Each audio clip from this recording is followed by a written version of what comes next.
Hi. Good morning, good afternoon, good evening. What time? Or whenever you are listening this video podcast. So this is the second part, the second half of our discussion with regards to the topics that we are going to dive into for this third quarter of English 9. These four terms that you are seeing now on screen are bias, prejudice, relevance, and truthfulness. So these terms are the stuff that we are going to talk about this time, this day, or this evening. And this is the continuation of the last time's video. So, as a recap, as what I've said, these are the four terms that we're going to be talking about. And last time we defined this. So now we are going to refresh our minds with regards to the definitions of these terms. Okay.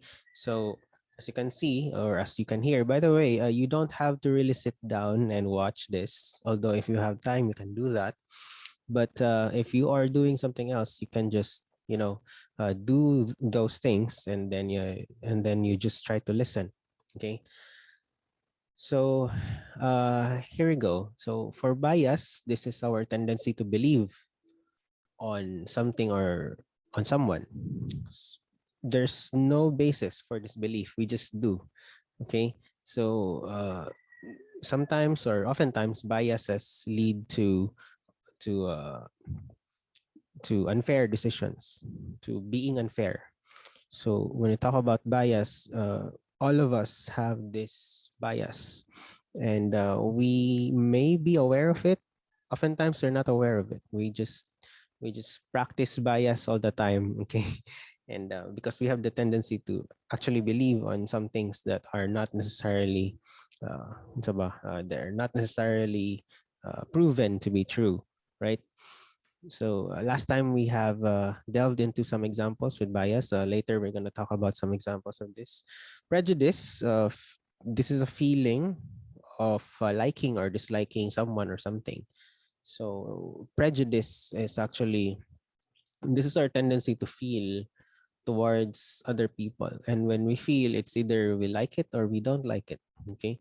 So when it comes to prejudice, this leads to discrimination. This leads to making rules or procedures or policies that disadvantage some people or advantage some people. Okay, so yeah, that's how it works. So that's prejudice. Another thing is relevance. So relevance is connected with the matter at hand. So when you are uh, talking about something and you want to add something to it, make sure that it's relevant, meaning make sure that it is related to the thing that we are talking about. Okay. So that's relevance. Another thing is truthfulness.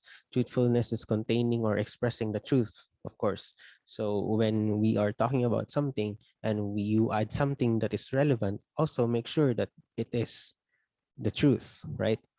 So yeah, those are the terms that we have talked about and are going to be talked about. Okay. So if you're ready now, you can or we can proceed. So bias, prejudice, relevance, and truthfulness. Biases and prejudices. Okay. So yeah, these are the slides that we've talked about last time. Just a recap: bias is the belief on something without actually proof. So it is a mental shortcut or it's a heuristic. Okay. So these are some of the cognitive biases. For we have talked about this, and throughout that week, when after the week after we talked about this last time, I've been quite sensitive with the biases that I noticed around. So for example, anchoring, I noticed one time when we went to a food park, when you are in a food when you are in a food park, you get to choose a lot of food, of course, and then a lot of stalls. When you go to the first stall that you see, usually is gonna be your basis. That stall is gonna be your standard. So If you see that stall, that first stall, you will base all your decisions on that first stall. You anchor on that first stall. So if you see that they are selling, for example, kwek kwek, you're going to look for other foods that are more delicious than kwek kwek. If there are no other foods that are more delicious than kwek kwek and are within your budget, then you would go back to that first option and then you would choose that because that is anchoring. You would that this is a tendency to choose the first option, right?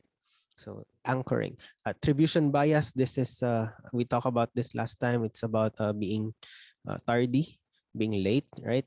So one example for attribution bias that we see nowadays during the election time, during this time of the campaign, right? It's the campaign period for the national offices, the presidential office, the vice presidential office, and the senatorial race, right? So attribution bias, you see, we are divided between two camps, generally speaking, right? So we are you are either a pinkilawan, right? Either you support Lenny Robredo or you support BBM, right? These are the two major factions that we see in our current political arena. Uh, if if you are not being vocal about your support to Lenny, sometimes you are labeled as a DDS or a supporter of the BBM. If right, did you notice that if you are not being vocal about your support to Lenny and to his, or I mean to her camp, you may be, or you may face the danger of being ridiculed by the people who do, right? Because to them, if you are not saying something, it means that you are in support of something. So if you're not saying that you're supporting Lenny, you are saying that you're supporting Bongbong Marcos. So it's their logic. Now, where is the attribution bias there? When you are, for example, when you are that person who is not very open about your political inclinations, about your political beliefs, some some fans, okay, some fans of either camp, but usually it's the Lenny camp. The camp of Lenny would say that you are a bad person, that you are a bigot or a hypocrite, for example, that you want uh, to prolong the oppression and the fascism that this government is pursuing or is maintaining, right? They say that you are a bad person or that, uh, yeah, generally a bad person because you are not expressing support to Lenny Robredo, which is bad in its sense because come on, you can't judge a person as being bad or good basing on the political parties or basing on the politicians that they support. I mean, it's just wrong, right? You can't base a person based on one thing. You can't judge a person based on one thing alone. So when they say that you are this because you don't support Lenny, or you are this because you support Marcos, or you're this because you support Inday Sara or whoever, meaning they are doing this attribution bias. They see that you are they see that uh s- you are this simple person when in fact every one of us, each person is not simple, right? We have so many things going on in our lives, right? They don't even know how many times we eat each day and yet they judge us. So there's so much happening in our lives. We are not simple. We are complex beings, meaning there are so many things going on in our lives, and we cannot be judged based on one thing that we do.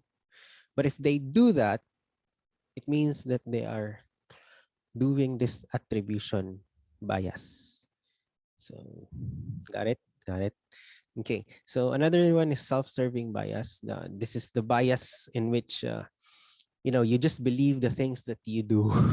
Okay, so for example, if you are, yeah, we have rich examples because it's the election time. it's the campaign season, uh, please consider, for example, your Facebook account.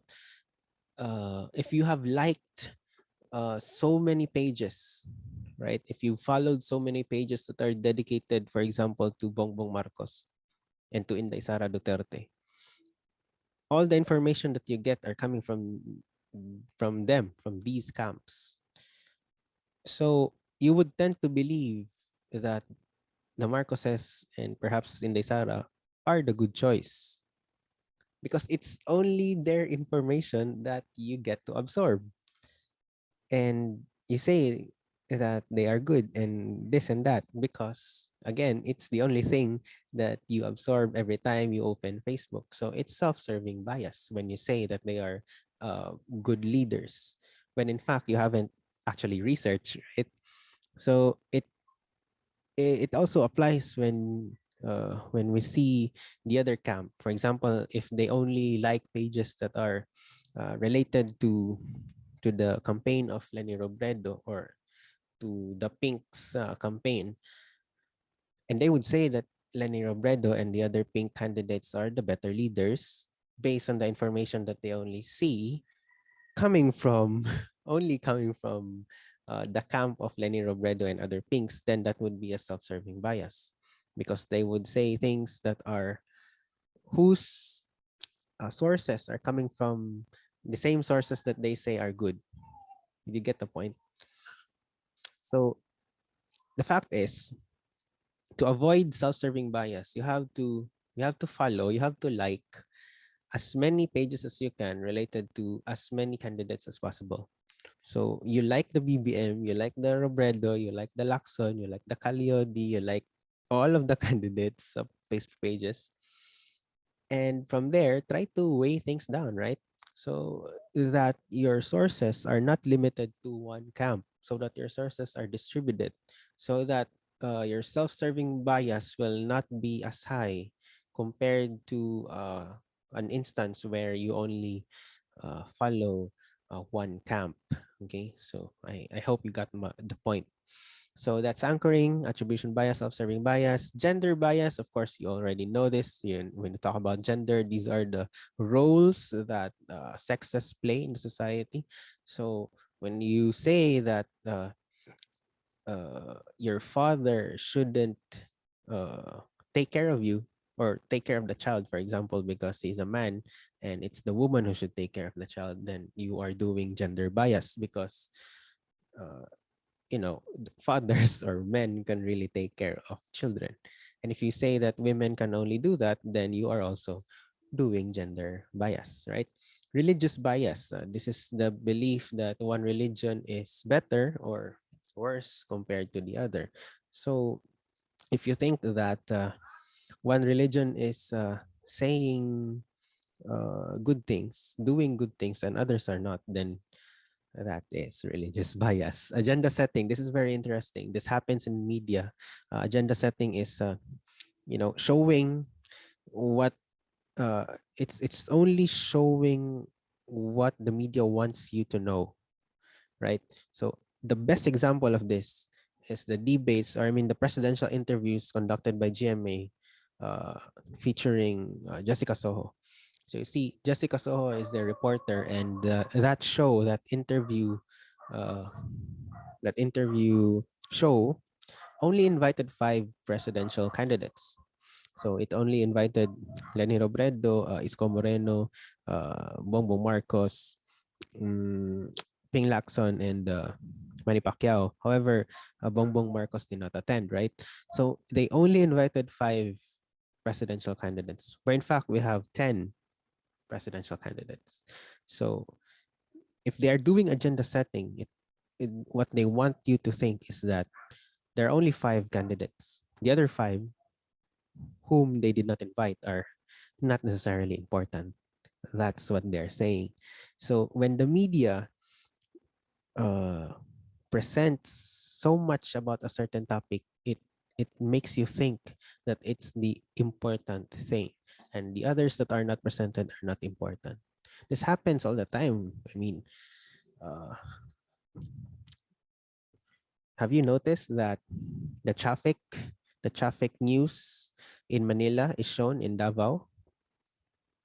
It's agenda setting. It means that the traffic in Manila is more important than the traffic in Mindanao, right? Because we are not shown that the traffic in Davao or in other places in Mindanao. We are not shown about the traffic in Holosolu, right? Because they think they are making us think that these places are not as important as the traffic in Manila. So this is agenda setting, and this has been affecting us since the dawn of media in the country.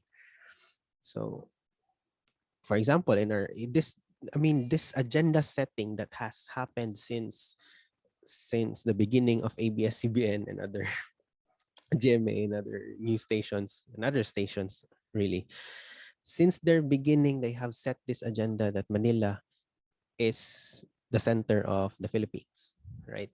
It is the capital, but when we talk about Philippines, we only think about Manila, right? Have you noticed this in our school, right? We are almost not allowed to speak in Bisaya, especially when we are in the English and even in Filipino classes. It can be understandable if you are in the English class, but when you are in the Filipino class, it's questionable because why would Filipino teachers insist that Tagalog is the standard for Filipino? I mean, look at Filipino. It's all Tagalog. Come on, right? So we don't have a Bisaya subject. We have Filipino subject.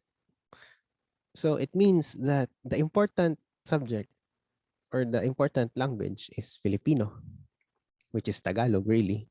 And the media has been setting this up because if you notice, the language that they use is either English or Tagalog, especially Tagalog, right? There are regional stations, but these are secondary stations. These are not the main stations. The main stations are in Luzon, in Metro Manila, and they are using Tagalog. Look at 24 Oras, look at TV Patrol, right? So it's agenda setting. Okay. So that's it.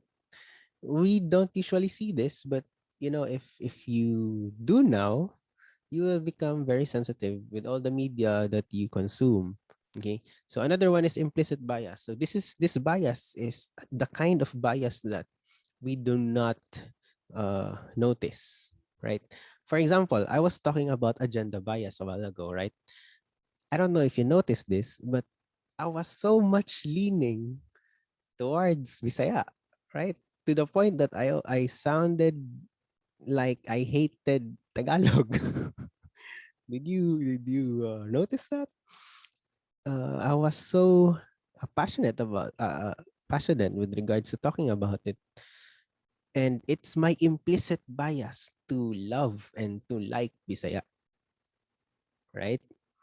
That's why I talked about that a while ago about the Tagalog centric and the Manila centric stuff that's happening in our country because I hated it really, and I'm leaning towards uh, the standardization of Bisaya. So it is my implicit bias that I like Bisaya and I hate Tagalog, right? So and that is an example of an implicit bias. So this is what I was talking about a while ago. Biases are not necessarily they most of the time it's unfair, right? But all of us have these biases because all of us have experiences, and biases are they tend to come from experiences, and it's my experience that in my own case that Bisaya has been neglected. I saw that Bisaya is being neglected, and Tagalog is actually like uh, the higher or the better language, right? When the Tagalogs come here in Davao, it is us that adjust, right? We speak Tagalog so that they can understand and communicate with us. I mean, if they come here, they should be the ones to adjust, right? So, so that's it. Again, the way I talk, you can sense that there's bias against the Tagalog and towards the Bisaya. So that, my dear students, that my friends, is what we call the implicit bias. Okay, so let's continue. Prejudice. Now, prejudice is the feeling that you are that someone or something is bad or good, right? Again, this is a mental shortcut. This is a heuristic. So we've talked about last time that when you have a friend, or if you have met a stranger who doesn't look nice, and who's got a pointy object hiding behind his or her clothes, you would assume, or you would prejudge that this person might be dangerous. So you haven't really seen the weapon, if there's a weapon, but you just judge, you just prejudge, because your safety depends on that moment. So again, like bias, prejudice is not necessarily bad. Sometimes it may lead to us being safe. Okay, if you can see, there's a person right here in the slide. I intended to place this person here because this person looks Asian, particularly Korean, perhaps Japanese. Looks Korean, right? Uh, we may assume that this person is a good person, an attractive one, but we cannot really say because, you know, you can't judge a person based on a photo, right? But there are certain characteristics in the appearance that would lead us to prejudice. So, for example, this person wears uh, a long sleeve polo. Typically, when we see persons who wear polos, we might assume readily that they are good persons, because when we see polos, we attribute it to formality, to authority. You see teachers, students wear polos, right? Officials wear polos. So when we see polos and collars, we already assume that the person wearing that might be a good person, might be a person whom we can trust. But if we see someone who is wearing a sando, a sleeveless shirt,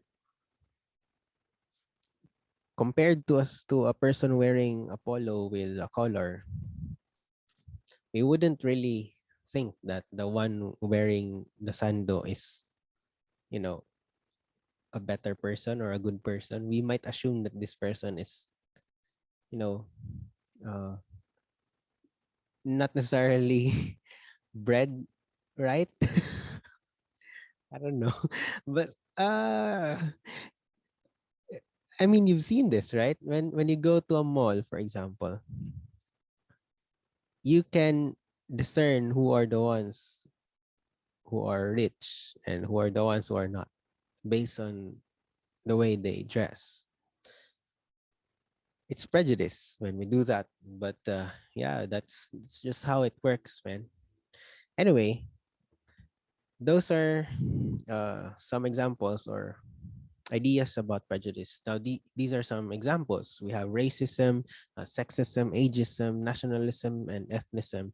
If you noticed, I was talking about Bisaya and Tagalog last time, or a while ago. Excuse me. Uh, uh, when my biases are made into rules, it becomes prejudice, and it leads to discrimination. Okay, so how is that? So if you noticed, I know that you noticed a while ago that I was leaning towards Bisaya and against Tagalog. For example, we already have our face-to-face classes, and I only allow students to be in my class who are Bisaya, and I disallow students who are Tagalogs. That, my friends, is an example of prejudice and discrimination, and that is already wrong. because knowledge is for everyone, and we are mandated to teach everyone regardless of ethnic backgrounds. But if you choose uh, one ethnic group against the other, that is ethnicism. Okay, and if you extend that into countries, for example, if you like someone from South Korea, the oppas of South Korea, if you like that, if you tend to welcome them, and there's another foreigner who is, for example, an Indian national, if you think that the Indian nationals are, you know, unhygienic because they don't smell good, and the oppas of South Korea smell good, and you don't admit the Indians because you think they don't smell good. That, my friends, is nationalism. That is discrimination, and that is bad. Because, come on, we shouldn't deny anyone of basic services, for example, because they do not smell well, even though regardless of nationality, right? So we have to welcome everyone. So that is it. Ageism, this is discrimination or prejudice based on age. So sometimes this is good, sometimes this is not good. For example, uh, I don't know if you know this, but some companies do not hire uh, older older applicants if they see that your credentials are good, but your age is you're matured. They would not tend to hire you. They would choose the younger ones because they would think that the services that you would be rendering to their company would not be long enough. For example, if you are age 50, your the retirement age is 60, right? So you only have 10 years to serve the company, and for them that might not be advantageous. So they might hire someone who is 30 years old, so that 30 years old can render service to the company for 30 years, right? So that's it. That's ageism. Sexism, this is prejudice or discrimination based on sex. I experienced this myself, in one school that I worked before. uh, I was not assigned. The assignment of being the library in charge was taken away from me because they think that I cannot do it because I'm a man. They think that the library in charge should be a woman because a woman decorates, they put on curtains. They Generally they put on curtains. So I do not put curtains on. They feel that I do not put curtains on because I'm a man and I don't have homey tastes. Women most especially have these homey tastes. They put plants, so they think that I couldn't function as a library in charge because I am not a woman, which is really sad because being a library in charge doesn't mean that you have to decorate the library, right? You have to be there because you love books and you can recommend books and you can account books. It's like that. That's the job of a librarian, of a library in charge. But they base their decision on my sex, me being male. So that is wrong. Okay, do not do that. Okay, so racism. This is a buzzword. We hear this almost every time. This doesn't happen in the Philippines. We don't have racism here in the Philippines. We have nationalism and ethnicism, but we don't have racism here in the Philippines because we belong in the same race. I mean, the Filipinos belong in the Malay race. So, or in the Polynesian race. We are all coming from the Polynesian race.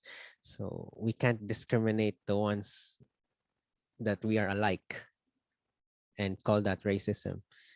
Racism happens when we discriminate other races. This happens most especially in the West. For example, most commonly in the United States, they have this issue that the blacks are second-class citizens, right?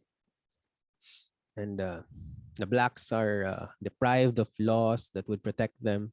Sometimes sometimes when a black person drives a car and they are being halted by the police, they would beg for their lives because they think that the police could actually kill them because they're black. And if a white person is, halted by a police, the white person wouldn't be nervous because it's practice that when a white person is halted by a police, the police would ensure that this white person would survive. But when you're a black person and you're a suspected criminal, the police would already assume that you're dangerous, so they would kill you, right? So this is racism. This happens in America and in some parts of Europe, but here in the Philippines, we don't usually see this. What we see here in the Philippines is, again, nationalism or ethnicism. Okay, sorry for that. Now let's proceed. Discrimination. So this is what we were talking about. I was interchanging prejudice and discrimination because discrimination is the result of prejudice, right? So there's this linguistic discrimination and religious discrimination, uh, classism, of course. Let's go to classism first. Classism it's a Marxist idea. When we talk about Marxist, it's based on the idea of Karl Marx. You will learn more about Karl Marx when you reach fourth year, or I mean, grade 10, fourth year. You reach grade 10. Karl Marx is a communist, and he presented this idea that there is this class struggle. When I say class, this doesn't mean the Almasiga class, the Yakala class, the Sycamore class. Class means to Marx is the division of people according to their economic capabilities, right? So if your economic capabilities, if you're a capitalist, meaning you own a business and you hire people, you're a capitalist. So you belong in the class of the capitalist, in the bourgeois, in the bourgeoisie, the bourgeois. Yeah, they call that term. If you're if you're the one who is hired, if you're the one who's working, if you don't own a company, if you don't hire anyone, you're the one who works. It means that you're the proletariat. You're the working class, right? So for Marx, there are two basic classes: the capitalists, the bourgeois or the bourgeoisie, and the the proletariats or the working class. So that's classism, right? So this usually happens in businesses. When you look like you're a working class, sometimes a business would treat you differently. If you if you look like if you look like a capitalist, you look like you have money, they would treat you differently as well. So it's all about treatment, right? You can observe this in markets, for example. If you see somebody who is dressed well in markets, you can assume that this person is a capitalist. This person this person owns something, right? This person is rich, and you tend to call them more than the other ones who are not dressed as well. So that's classism. Another thing is when it comes to laws, right? There are some laws that are leaning towards capitalist. Some laws protect the capitalists rather than the workers. There are laws that look like this. I can't name them because I'm not a lawyer, but we can observe them.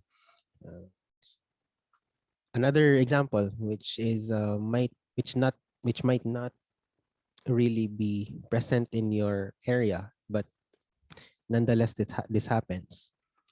Uh, you can ask your parents about this. Unions. These are these are groups of workers. These are unions, groups of workers inside a company, right? These unions protect the rights. These unions protect the rights of the workers. Usually, they are usually they oppose the ideas of the admin.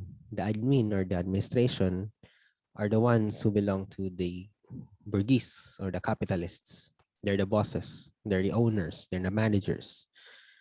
The workers who belong to the union and the managers who belong to the admin, usually they talk, you know, usually they agree on something.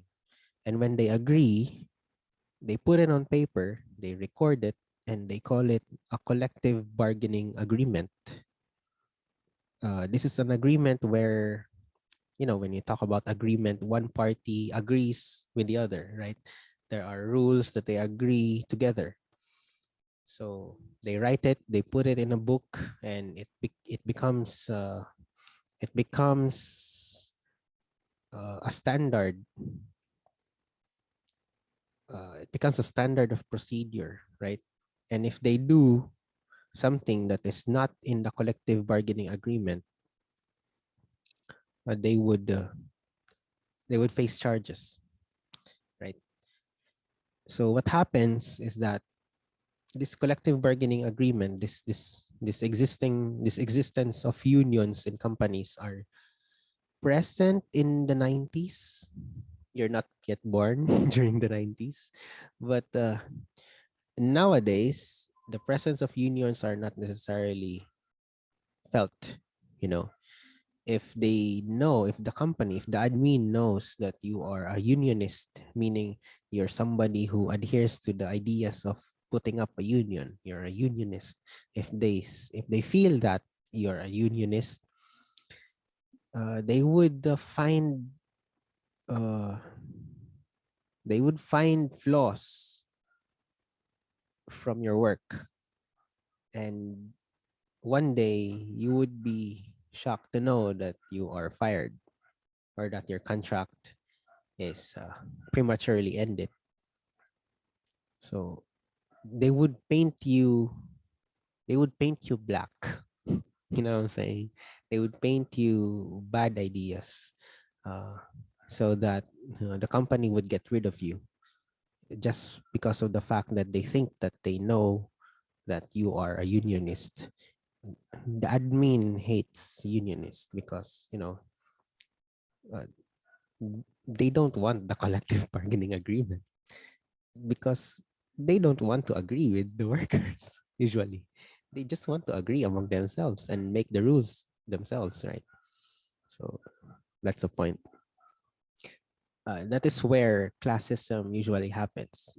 You might not see this because you do not yet belong to the working class. Although some of you are working students, I understand, but you are not necessarily, working in a company.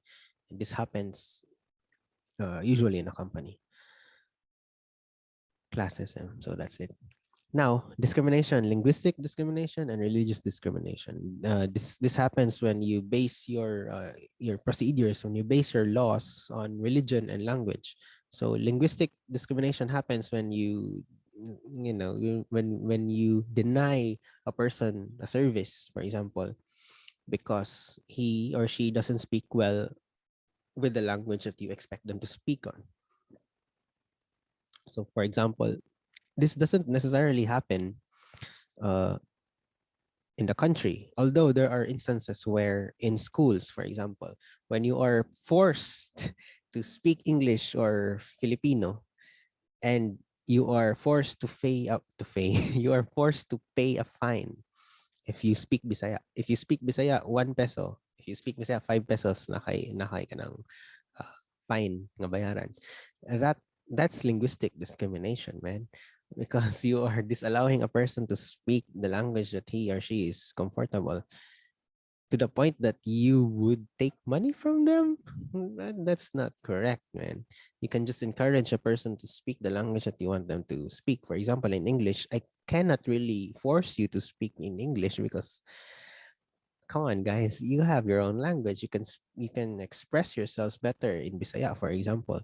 So I wouldn't mind if you speak in Bisaya, but this is in English. This is an English class, meaning you have to practice English.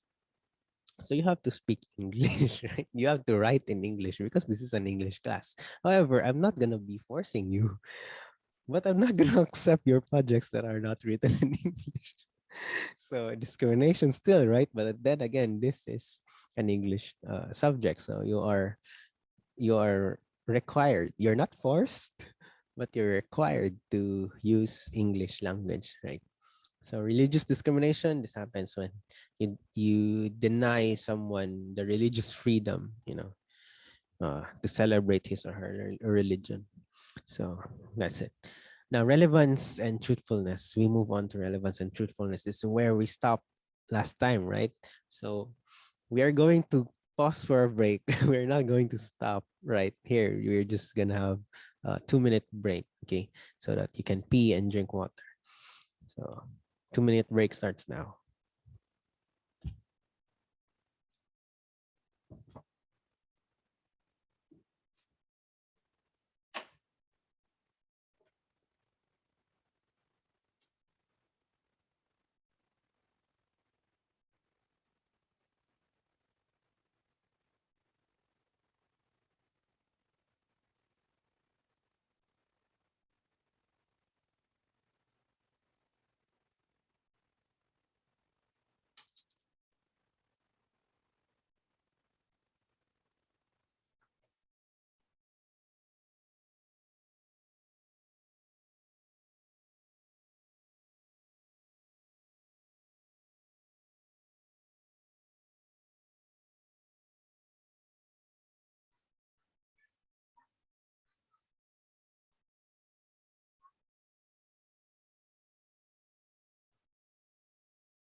So we're back.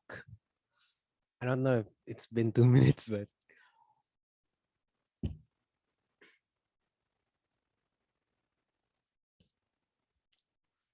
okay. So welcome back to our show. So this is now the part where we talk about relevance and truthfulness.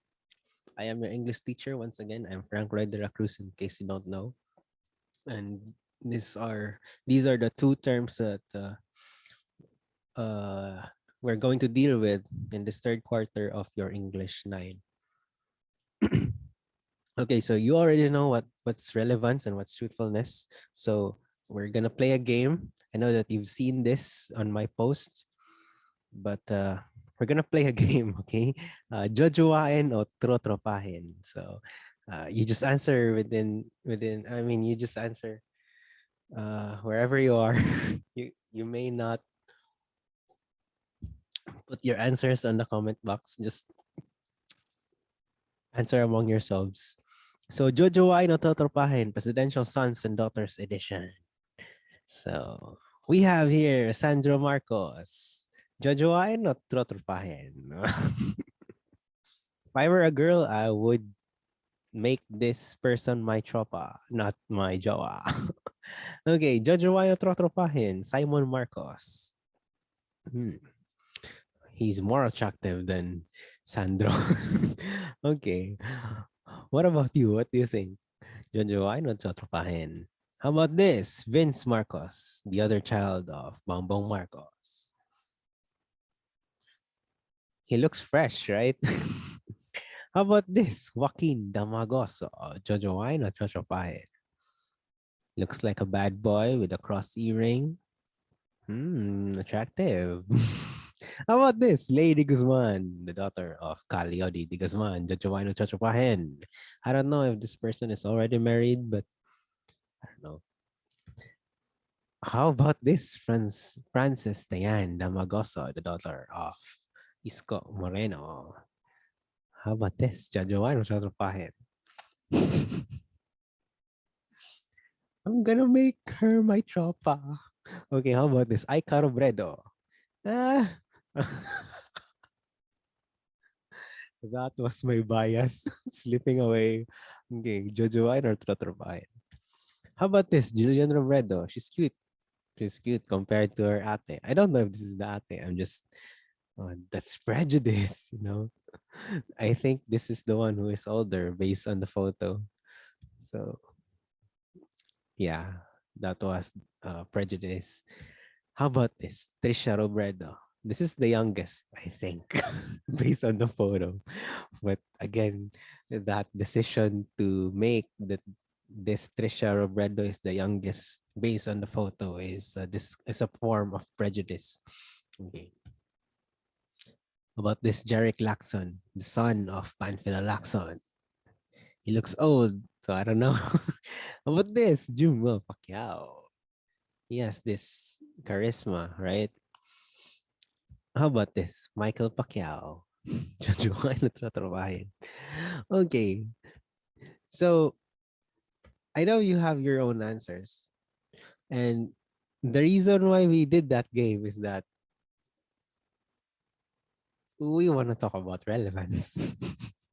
So to talk about relevance, this talks about uh this talks about the connectedness of something to someone, or the connectedness of something to another thing rather. It means that something is connected to the other. Okay, that's relevance. What's the connect, right? So relevance contains information that support the subject or the material. So it's something that supports or adds to the topic that we are talking about. That's relevance. So when you are exercising uh, relevance, your mind thinks about this. This belongs to this, or this doesn't belong to this, right? So when you try to sort things out in your mind, when you're trying to put relevant ideas, your mind tells you that this belongs here. This one doesn't belong here. So your mind sorts it out, right? Now the reason why we did that game, this Jajawain and Totropahin game, is that these are the children, right? These are the children of presidential candidates. Are you getting it now? Are you getting it now? Okay. Uh, in May, in the month of May, we are going to vote for the national elections. We're going to vote for our presidents, for our president, rather. We're going to vote for our president. Now, they have their children, right? How is their children relevant to their position as being the president? This is just a game, right? But this game is not relevant to the concern of electing the best presidentiables that we have right now. Got the point? We know that this is just a game by Balita News, whatever, balita.net, right? But this game is not relevant. I mean, the concern right now is to choose the best presidential candidate to become the president of the Republic of the Philippines. Uh, their children are not relevant to that question, right? Is this helpful? Jojo Wine o Trotropahin, this game? Time out muna sa usaping politika. good vibes muna tayo ngayong nalalapit na ang araw ng mga puso. This was prior to the Valentine's Day. Sino-sino sa mga anak ng ating mga presidential boss ang gugustuhin ninyong maging jowa? At sino naman ang ituturing ninyong mga tropa lang? Pili na, right? This is just a game, harmless game and all that. But in general, if you look back, if you zoom out, this is not relevant. This is not helpful. Would this help you in choosing the president, the next president of the Philippines? Because, for example, if you like, for example, Trisha Robredo, or if you like Francis Dayan Damagoso, would that help in the presidential career of the next president of the country? I don't think so, right? So it's not relevant. This news is not relevant. This game is not relevant. But then again, this is just a game. We may not take this seriously because this is, again, a game. We don't have to take this seriously.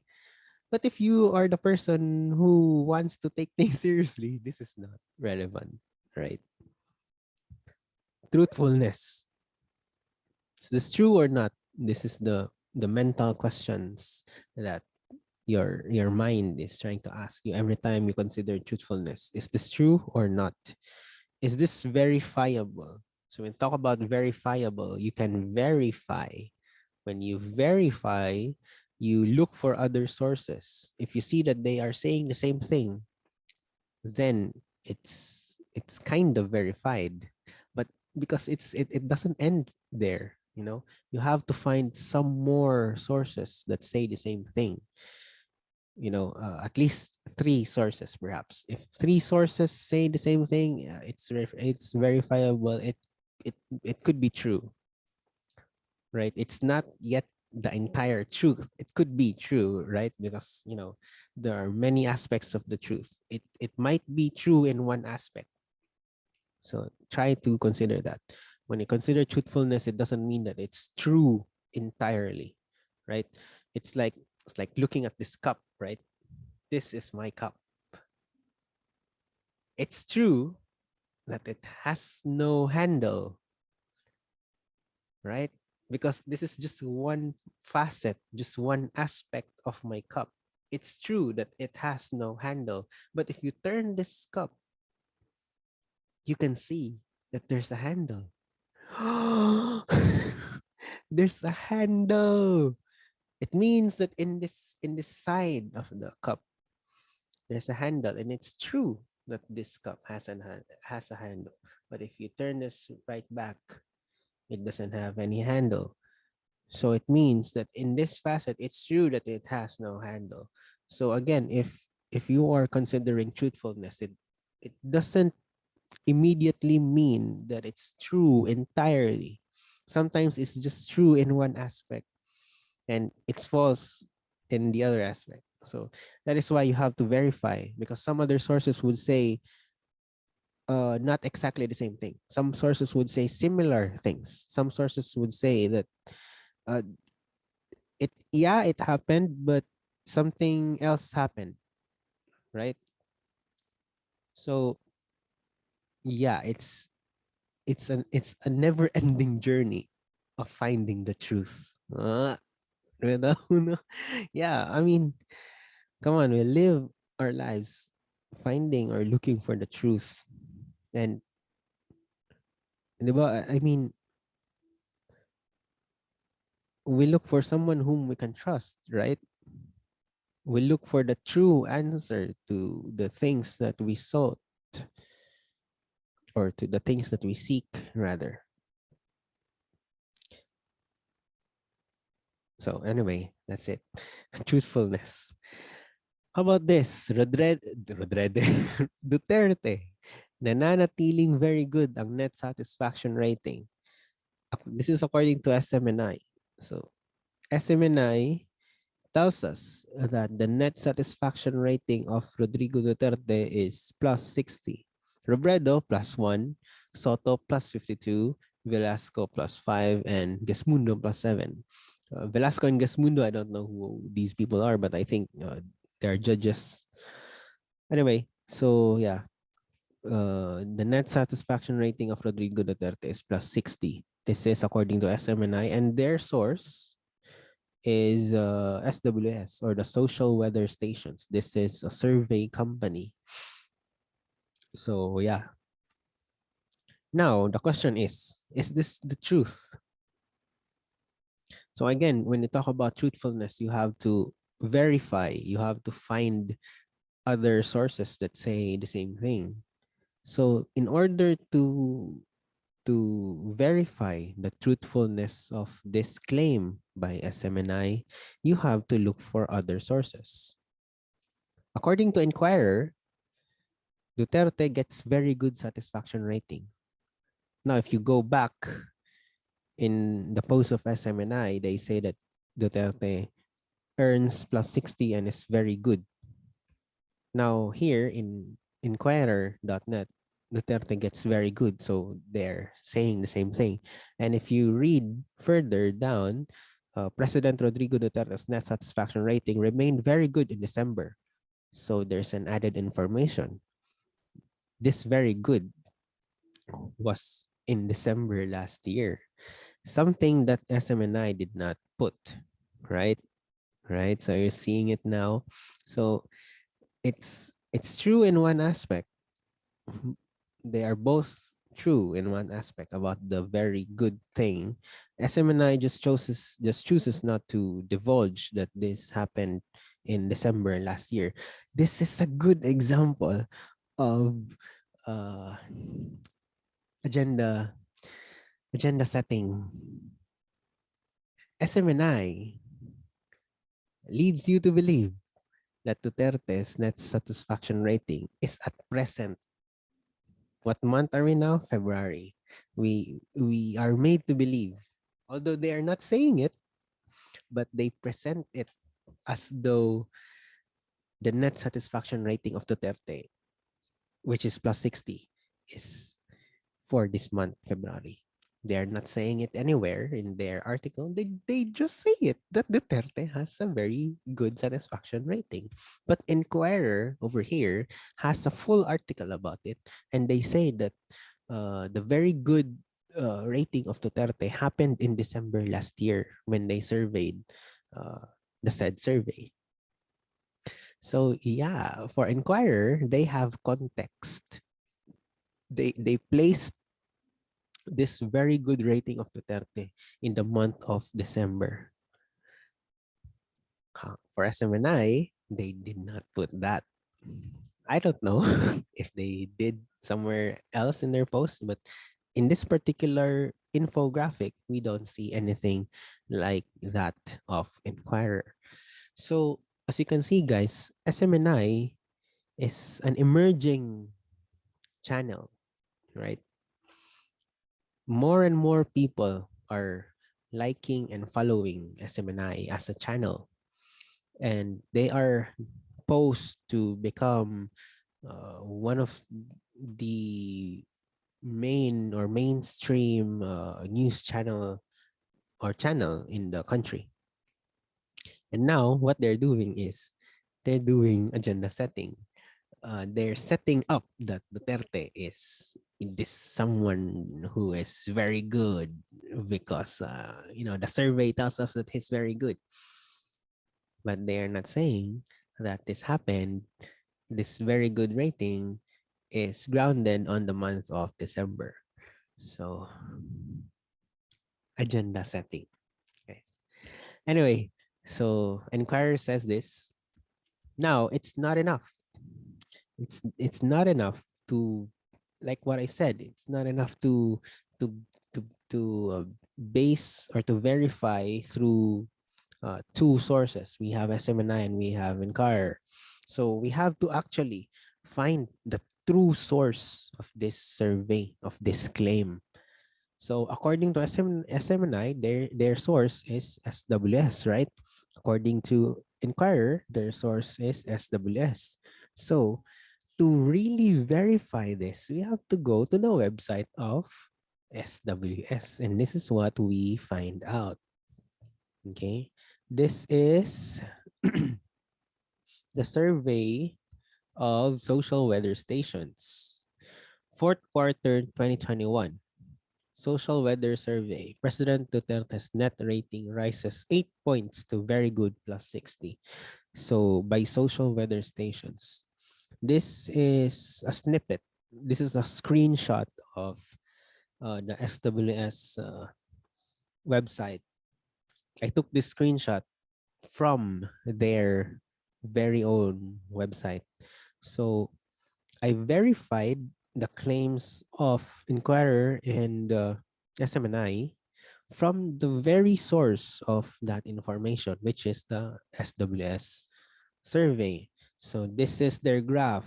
We have Aquino, we have Ramos, we have Estrada, we have Arroyo, we have Aquino, Benigno, and we have Duterte. So as what you can see, Duterte has got the highest among all these presidents for the last 30 years, more than 30 years. Mm, Duterte's points plus 60 is the highest among all these presidents during this time. Okay, so during the time of fourth quarter, all of the presidents of the country, starting from Cory Aquino, had lower uh, ratings compared to Duterte, who got plus 60. Okay. Higher net satisfaction among those vaccinated and those willing to get vaccinated. So they also, the social weather stations also included in their data gathering the people who have been vaccinated and who are willing to, or who were willing to get vaccinated. Increase in all areas except in Visayas. So they're also saying that Duterte increased in all areas except in one part of the country, which is in the Visayas. Higher net satisfaction among those vaccinated. Yeah, same thing. Updated last February 9, 2022. So the survey happened during December last year, but they just updated it early in December of this year, early of February this year. So that is how we try to verify information. We don't just base our information from news agencies like, SMNI or Inquirer, because they are prone also to bias, right? I don't know if you noticed it, but SMNI, SMNI is headed by Pastor Apollo C. Kibuloy, and Kibuloy is a close friend of Duterte. Come on. There's bias there, right? So you must be very careful in believing information presented by SMNI, not only by SMNI, but also uh, information coming from other sources like Inquirer. The best thing to do is that when you see information, you go straight back to the original source, which is in this case, the SWS survey, right? So yeah, that's how you do it, guys. You try to go back to the source. You just don't believe. So kung makadungog ka og chismis na mga marites na mga information, you just don't believe those information. You have to verify. If they say na, hala, nakabuntis mo to si Kwan, ana. Don't just believe that, man. Don't even spread that, because that information is not verified unless you call that person or see that person, that person is actually buntis. Then maybe you can believe the chismis. But again, it's not for you to spread it, right?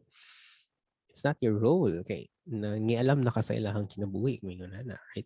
So, and the point here is you go back to the original source so that you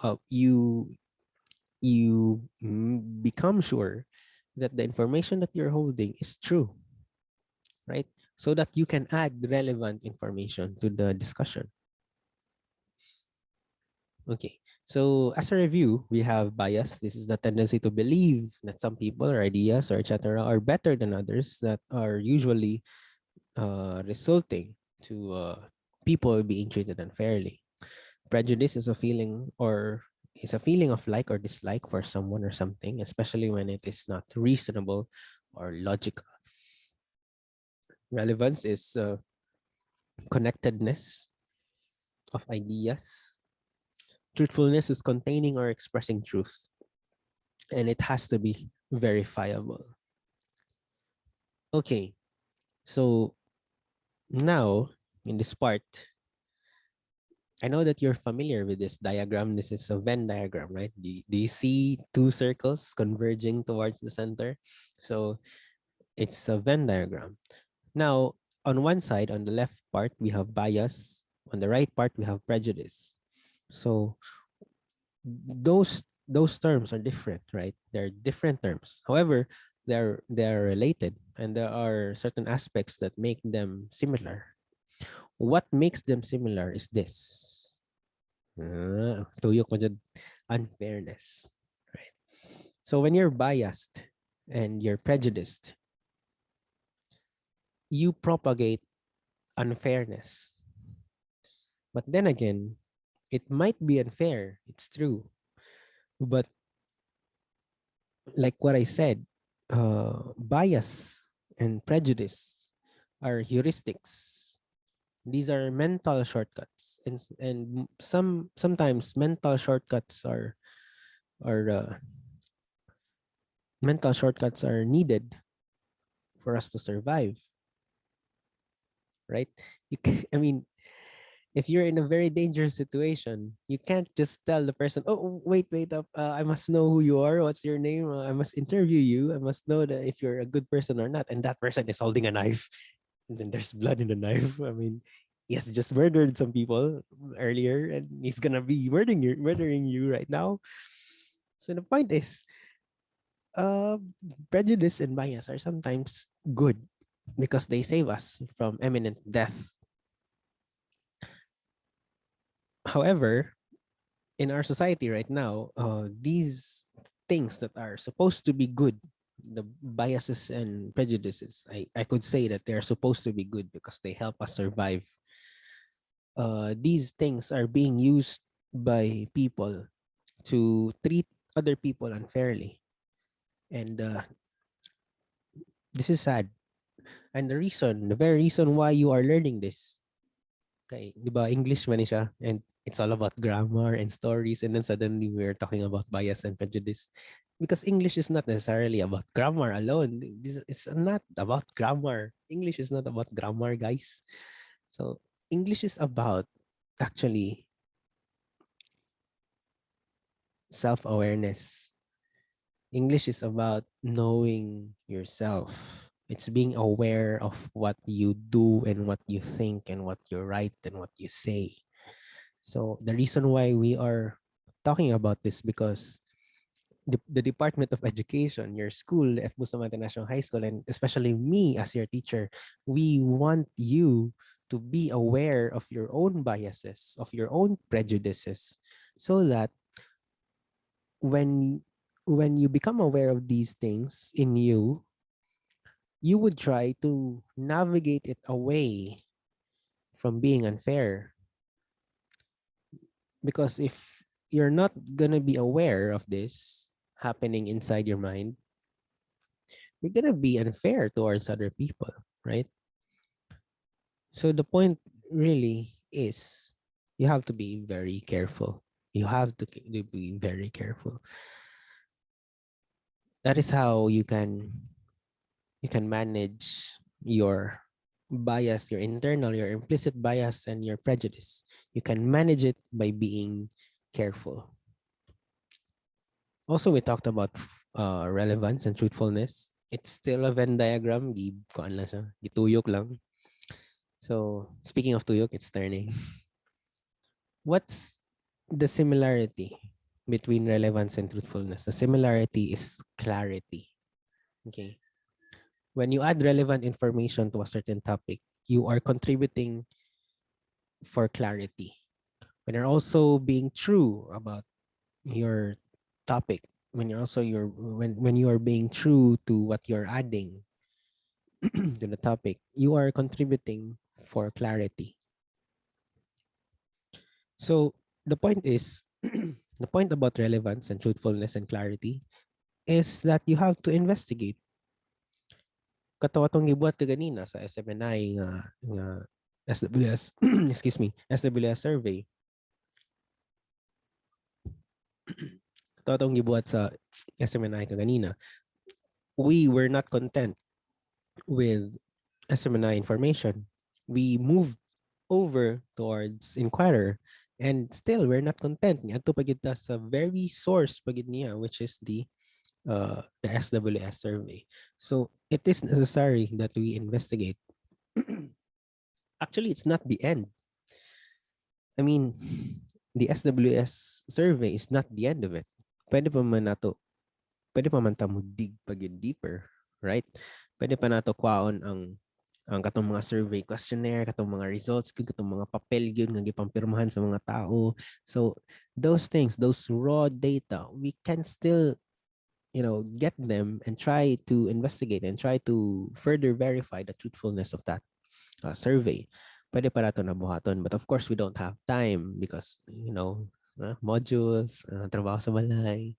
Para lang jud ba, makabalo ka sa net satisfaction rating, wato ba jud ka og Manila to get those stuff. So it's not convenient anymore. So sometimes, we are limited, right? Kanang murag dira lang tataman yun. Dira lang yun taman na to ang ma-investigate. But kana po dya, right? Kaning, di aram mo kataman eh. Ang kapoy naman kaya mag-investigate. Some people, sa ato pa ganing, naabot pa tag SWS, di ba? But some people, dito lang yun sila taman sa SMNI. Like, hindi na ako i-verify. Mo na, mahitabo. Dalang kayong fake news. Dalang kayong mag-share og mga mali nga mga information. Because most of the time, people are not investigating. They think that that information is already true and it's enough. Kita, niabot pa jud ta dito sa pinaka-source yun niya, right? So, the better behavior is actually to go to the very source of it, to really investigate, to really dig as deep as we can so that we can get what is true and what is relevant so that we can get clarity, right? So that we can be assured that what we're talking about is true, that our information is true. So, ingon na lang. So, we're talking about fairness and clarity, right? Mauman dyan ni siya ang point. If we go back here sa bias and prejudice, the similarity between bias and prejudice is unfairness. But if we turn that into positive, it becomes fairness, right? And clarity is a positive thing. So, unsa may naa karon kung makuha nimo ang fairness, makuha nimo ang clarity. Okay, karon kabalo na ta unsa man ang bias, unsa ang prejudice, unsa ang truthfulness, unsa ang relevance. Okay, sir, unsa man karon makakaon ba ko anam kapalit og bugas. Di ba? Kuna naman jud nang mga pangutana. Unsa man karon? What about it now if we learn about fairness and clarity? So, the thing is, wala na ko slide muna tong last. I'm not someone, I'm not a teacher who would tell you what to think. Dili ako ang klase nga maestra nga kanang ingnan ta mo unsa ang hunahunahon. I'm the kind of teacher who makes you think for yourselves. So karon para sa inyo we have a Venn diagram right here for fairness and clarity. Unsa man karon ang result kung ato ang sumpayon ning fairness and clarity, unsa man atong makuha ani nga value. Tanaw ninyo unsa kaya? Makatabang ba ni sa ato makakuha ko fairness, makakuha ko clarity, unsa man karon?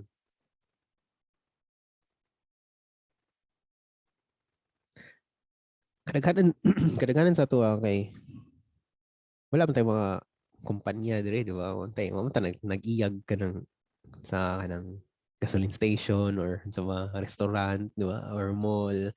Wala ta na nag-iyag mga ingon na mga trabahante to tanan, di ba? I mean, observe your parents. Are they owners of big businesses? They might own a business like a store or a stall sa palengke, but it's not big, right? Kaya kung big pa na, you're not in the public school. You're in a private school, man. Kung ano pa na sila, kung dato na ito ang mga pamilya. So my point is, kamo, mga estudyante man mo, dili mo magmana og dako nga kwarta. Pag mo dako na mo, daghan sa inyo may mong pobre gyapon. Manarbaho gyapon daghan sa inyo. And imagine yourself writing a resume, printing a resume. Kabalo mo mag-resume, di ba? It's the thing that you submit to companies so that they would hire you. Kanang mga apply na kag trabaho ba? Di ba? Print kag resume nimo, biodata, ano, palit kag folder. Ato ka sa kumpanya nga imong applyan. Kahit graduate na ka or wala pa ka graduate, tana to. Narbaho lang ka. Narbaho ka sa kuan, sa karinderya. Tana to. Nga sa tibungko na may mga karinderya dra. Narbaho ka dra. Mga mo dyan na sila og resume sa mo or biodata, di ba? Imong picture, imong pangalan, ano. Karon tanaw na nila imong naong. Tanaw na nila imong naong sa biodata. Ang una lang makita ni mong naong yun, kaya man dako kaya sa biodata, di ba? Naman ay picture mo. Dili man nagagmay man ng letters, di na nila mabasa dahil ng mga letters. Ang una lang makita ni mong naong. Dira na karon magawas ang bias o prejudice. Paranglitan kaila sila sa imuha nga ikaw tong nakitaan nila tong isang adlaw nga kauban atong mga nagrayot. Di ba? Masay na yung magrayot, di ba? Yan, kung tayo kauban ka ato. Wala, gugay appeal, pero na lang ka dito man. Dagan lang ka. Yan, na hinumduman ka sa katong tag-iya sa karinderya. Na siya, bias sa imo. Dili na niya basahon o ang imong resume. O tiwas. Kaya nakita naman niya imong naong. Fair ba na? Di ba, dili na siya fair. Kaya wala mo, kaya appeal atong rayot. Nya, nagskwila mo kagtarong. Gwapo man tayo imong resume. Pero pag tanaw sa imong naong, uy, mao maning na-appeal dito sa rayot. Diba? So, bias na nakaroon. Tama ba na? Pwede nga. Actually, tama na para sa employer, para sa katong nangita o para sa katong tagiya. Kaya nga naman siya mo-hire og kanang tao nga garayot, di ba? Dungag lang siya og mura siya nagkuha og bato nga gipukpuk siyang ulo, di ba? Di gid siya makuha og nagrayot. Pero huna-huna niya appeal ka atong nagrayot, pero wala gugay appeal. Unfair siya. Pero naprotektahan sa negosyante ang iyang negosyo. Pero unfair siya sa imo, di ba? Kung ano yung application sa bias. Sa prejudice, tanawon pala yung tanawon mong naong, uy, wa man ni panudlay. Ang niya, ang negosyo, karinderya, dapat limpyo. Limpyo ang pagkaon, limpyo pag-prepare. Dili siya mo-hire og kanang may panudlay. So, gi-judge na kaniya na prejudice dito nga basin hugawan ning tawanan ni kay wa may panudlay, wa may hilamos ning tawanan ni. Diba? Nakuha ni ang punto, guys. Kinahanglan kabalo ka nga ang ubang tao na sila'y bias pod. Huwag na pod sila'y prejudice pod. Nga, ma-apply na siya sa imuha. Karon dapat aware ka na. You have to be aware so that you can prepare for it. Right? So, dapat kabalo ka na. Ingon na ilang una-hunaon. Ginamon sila mga bias, mga prejudice. So, dapat pangandaman to mo. Dili ka makig-amigo o ng mga garayot-rayot. Dili ka si gawas kay para dili ka ma-involve mga ingon di ba? Or ganang manudlay ka kanunay kay para gwapa ka sa imong resume. So, ingon ang punto guys. Nya clarity dito sa imong kuan, sa imong resume. Gibutang nimo dito nga kanang nakagraduate ka og first honor, ingon wala di ka ka-graduate og first honor. Or mayon ka na nakaskwela ka ani nga eskwelahan. Di ba daghan na sa Facebook? Ganang moingon nga kanang sa Ateneo daw sila nagskwela pero dili good. Di ba na yung moingon na sa akin?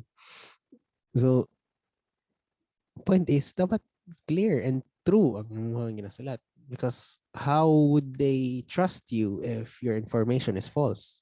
Wala mo salig na sa imo. Always remember that the tenet of relationships, ang pundasyon yun sa bisang unsa nga relasyon, amigo, uyab, kanang transaction lang, kanang business transaction, even sa mga kanang relasyon sa pasahero o kanang driver, wala ko nang ingon na kanang uyab na sila akong pasabot ang ilahang transaction ba nga musakay siya, mobayad siya, yun na. Ang pundasyon sa relasyon guys kay trust. So pagsalig gyud mao gyud na ang pundasyon sa relasyon. Karon kung dili ka matinud-anon, if you're not trustworthy, if you give information that's not true, how would they trust you guys? If they discover that you're lying, how would they trust you? So, yun na. Now, nasa inyo karon kung unsa man ang importansya ani nga na topic or nga lesson. Okay? So, I hope that you won't just think about your grades. I hope that you won't just think about the task. I hope that you would think about the relevance of this lesson. And maybe you can be always truthful and mind your own biases and prejudices. Okay? So that would be all for our uh, very informal video class discussion, Trevor, for modules 1 to 3 for the English 9 quarter 3. These are the lessons that we are going to dive into. So, kana mo na siya ang content sa ato ang mga module, and I hope that you learned something, you've got something, and if you have questions, please do not hesitate to send me a chat. Dami mga pakuntahan and all.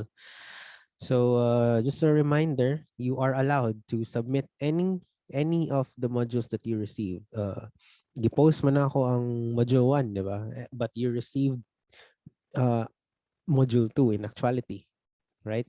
Ang physical ngayon na-receive niya module 2, pero akong gi-post kay module 1. So you can actually answer both and submit both on Wednesday. Pwede po isa lang sa inyong i-submit any of the two. Okay? So, ana. I am yet to give you a project. Muhatag ko project sa inyo for this quarter. Parehas last time, di ba? Naghatag ko project which is the essay. This time, it might be something else. So, abangi lang na siya. Okay? So that will be all. Thank you very much and peace out. Bye.